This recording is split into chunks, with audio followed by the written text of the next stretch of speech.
अस्सलाम वालेकुम, मेरा नाम समरा शाहिद है और मैं यहाँ साइकियाट्री क्लिनिक में एज अ क्लिनिकल साइकोलॉजिस्ट काम करती हूँ। आज हम जिन डिसऑर्डर्स पे बात करेंगे वो चाइल्डहुड डिसऑर्डर्स हैं जिसको कंडक्ट डिसऑर्डर कहा जाता है। इसके अंदर बेसिकली दो डिसऑर्डर्स आते हैं, एक ओडीडी जिसको ऑपोजिशनल डिफाइंड डिसऑर्डर कहा जाता है और एक सीडी जिसको कंडक्ट डिसऑर्डर कहा जाता है। सबसे पहले मैं ओडीडी की बात करूँगी, इसका ऑपोजिशनल डिफाइंड डिसऑर्डर। इसमें इसके नाम से ही वाज़े हो रहा है बहुत कि बच्चे जो हैं ये करते हैं कि ऑपोजिट जाते हैं। जो भी बड़े उनको बात कहते हैं वो उसके ऑपोजिट जाते हैं, उसके ऑपोजिट रिएक्ट करते हैं, उसके अगेंस्ट जाते हैं। यानी बच्चे बहुत ज़्यादा अनकोऑपरेटिव होते हैं इस आर्जे में। इसके अलावा जो है उनको कोई भी रूल कहा जाता है, कोई भी बात की जाती है वो उसको फॉलो नहीं करते हैं, उसको मानते नहीं हैं, वो अपनी ही बात करते हैं, बहुत ज़्यादा गुस्से में रहते हैं।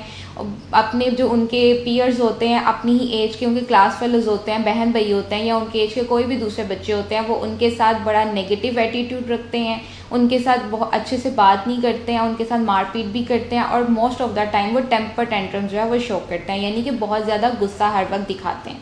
इसकी जो मोस्टली एज है वो तकरीबन 8 साल तक की होती है, जिसके अंदर ये आर्जा बच्चों को हो सकता है ओडीडी।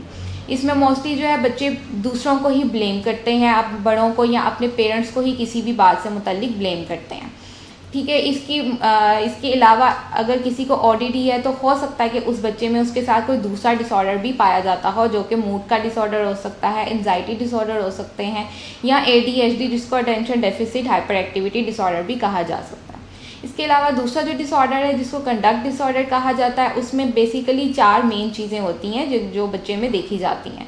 वो ये होती हैं कि पहले अग्रेशन होता है, aggression to animals and peoples, यानी कि बच्चा बहुत ज़्यादा गुस्सा शो करता है, गुस्से का इजहार करता है इंसानों की तरफ भी और जानवरों के साथ भी। यानी कि कोई जैसे बिल्ली का बच्चा होता है उसके साथ मारपीट कर सकता है, बच्चे किसी भी जानवर के साथ इस तरह से करते हैं। इसके अलावा इंसानों के साथ, अपने पेरेंट्स के साथ जो अथॉरिटेटिव फिगर होते हैं, उनके माँ या बाप, इसके अलावा जो टीचर्स होते हैं स्कूल में या घर में कोई भी बड़े लोग होते हैं, उनके साथ बहुत ज़्यादा गुस्सा करते हैं, बदतमीज़ी शो करते हैं, हर वक्त रूड बिहेवियर अपना दिखाते हैं। इसके अलावा जो दूसरा मेन उनमें पॉइंट होता है वो होता है डिस्ट्रक्शन ऑफ प्रॉपर्टी, यानी कि वो किसी भी किस्म का नुकसान कर सकते हैं। कोई घर में किसी किस्म का नुकसान कर दिया जो कि सीरियस नुकसान होता है, उसमें किसी चीज़ को आग लगा दी, कोई चीज़ तोड़ दी जो कि कीमती थी, इस तरह के नुकसान बच्चे करते हैं। इसके अलावा जो तीसरी मेन चीज़ होती है वो होता है चोरी, यानी कि बच्चे उस एज में रह के अब किसी भी किस्म की चोरी करते हैं। घर में बड़ों के कोई पैसे चुरा लिए, कोई चीज़ चुरा ली, स्कूल में दूसरे बच्चों के बैग से कुछ निकाल लिया, इस तरह के बच्चों में बिहेवियर्स पाए जाते हैं। और चौथी और जो लास्ट बात है बच्चों में पाई जाती है वो ये है कि वो वायलेशन ऑफ रूल्स होता है, यानी कि जितने भी कोई रूल बनाए गए होते हैं, स्कूल में कोई रूल्स होते हैं वो उसको फॉलो नहीं करते हैं और उसके अगेंस्ट ही जाते हैं। जैसे स्कूल में कहा जाता है कि आपने जो रिसेस टाइम है सिर्फ उसमें खाना है, इसके अलावा क्लास के टाइम में नहीं खाना, तो वो बच्चे उसी टाइम पर ही खाना पीना अपना शुरू करेंगे। जो भी टीचर उनको बात कहेंगी बच्चे उस वक्त में वो बात नहीं मानते हैं, बहुत ज़्यादा उनमें रिवेंजफुल की जो आंसर होता है उस वक्त बच्चों में कि अगर मुझे किसी बड़े ने कुछ कहा है तो मैंने अब इससे बदला लेना है, मैंने अब इनकी बात नहीं माननी है और इनको मैंने गुस्सा शो करना है। इन बच्चों में एक जो मेन बात होती है वो ये कि उनको उनमें गिल्ट नहीं होता, किसी किस्म का कोई शेम फीलिंग नहीं होती, रिमोर्स फीलिंग नहीं होती है कि अगर हमने किसी दूसरे बच्चे को हर्ट किया या किसी बड़े को हर्ट किया है उसको रूड बिहेवियर के साथ और वो बड़ा हमसे हर्ट हो गए तो उनमें उससे रिलेटेड कोई गिल्ट नहीं होता कि हमने बुरा किया या गलत किया और अब मुझे उसके साथ सॉरी करना चाहिए। ऐसा बिहेवियर बच्चों में नहीं होता। कंडक्ट डिसऑर्डर की जो एज का ऑनसेट है वो मोस्टली 10 से 16 साल का होता है। इससे अगर ऊपर 18 साल से ऊपर यही बच्चे में इलामात पाई जाती हैं तो फिर वो इलामात जो हैं वो एंटी सोशल पर्सनैलिटी डिसऑर्डर की तरफ चली जाएंगी, फिर उसको कंडक्ट डिसऑर्डर नहीं कहा जाएगा। तो 18 साल से ऊपर जब चले जाएंगे वो पर्सनालिटी डिसऑर्डर्स हैं जो कि हम फिर किसी दूसरी जो वीडियो में उस पर बात करेंगे। अभी कंडक्ट डिसऑर्डर पे बात कर रहे हैं, उसमें अभी मैंने आपको बताया कि बच्चा बहुत ज़्यादा जो है गुस्सा शो करता है इस बिहेवियर में। नॉर्मली पेरेंट्स को लग रहा होता है कि शायद ये वैसे इसका बिहेवियर इस तरह का है या शायद कहीं से इन्हें सीख लिया, लेकिन उसके पीछे बहुत सी वजूहात होती हैं जिसके लिए आपको साइकियाट्रिस्ट या साइकोलॉजिस्ट के साथ कंसल्ट करना चाहिए।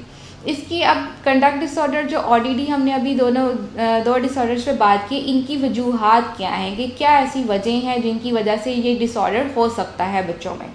पहली वजह जो है वो जेनेटिक्स होती है कि अगर तो कोई पेरेंट्स है जिनमें इस तरह की कोई उनमें भी मूड डिसऑर्डर था या कोई एंजाइटी डिसऑर्डर रहा हो या सब्सटेंस अब्यूज़ का रहा हो, तो उसकी बहुत सी चांसेस होती हैं कि आगे से बच्चों में कंडक्ट या ओडीडी का डिसऑर्डर आ सकता है। सब्सटेंस अब्यूज़ जिसमें नशे की बात होती है कि कोई अगर पेरेंट नशा इस्तेमाल करते हैं तो वो उसके काफ़ी चांसेस होते हैं कि बाद में बच्चे में भी वही डिसऑर्डर पाया जा सकता है।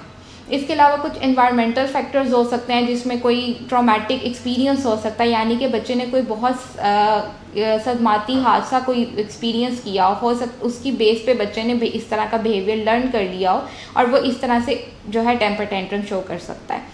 इसके अलावा सोशल फैक्टर्स भी हो सकते हैं, मोस्टली इमिटेटिंग बिहेवियर जिसको कहा जाता है कि बच्चे अपने इन्वायरमेंट से सीखते हैं। बच्चे रोल मॉडल्स अपने बड़ों को समझते हैं।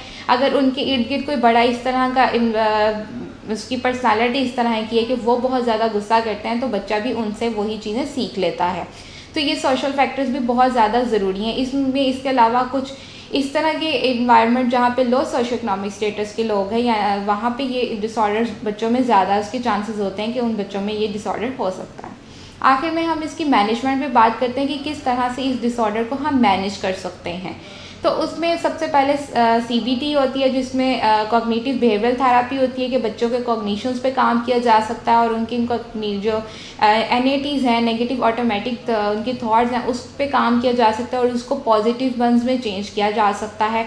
इसके अलावा बिहेवियर मॉडिफिकेशन टेक्निक्स होती हैं जिसके अंदर रिइंफोर्समेंट होती है, पनिशमेंट होती हैं, ब्लेमिंग, ट्रेनिंग, वो बहुत डिफरेंट किस्म की टेक्निक्स आ जाती हैं जिसके ऊपर काम किया जा सकता है। इसके अलावा कुछ एंगर मैनेजमेंट स्किल्स बच्चों को सिखाई जाती है ताकि वो अपने गुस्से को कंट्रोल कर सकें। स्ट्रेस मैनेजमेंट स्किल्स भी बच्चों को सिखाई जा सकती हैं ताकि वो अपने स्ट्रेस पे जो है वो कंट्रोल कर सकें।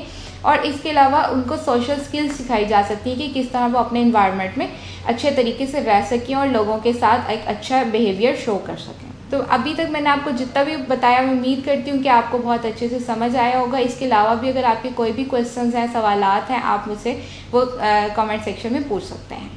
Thank you.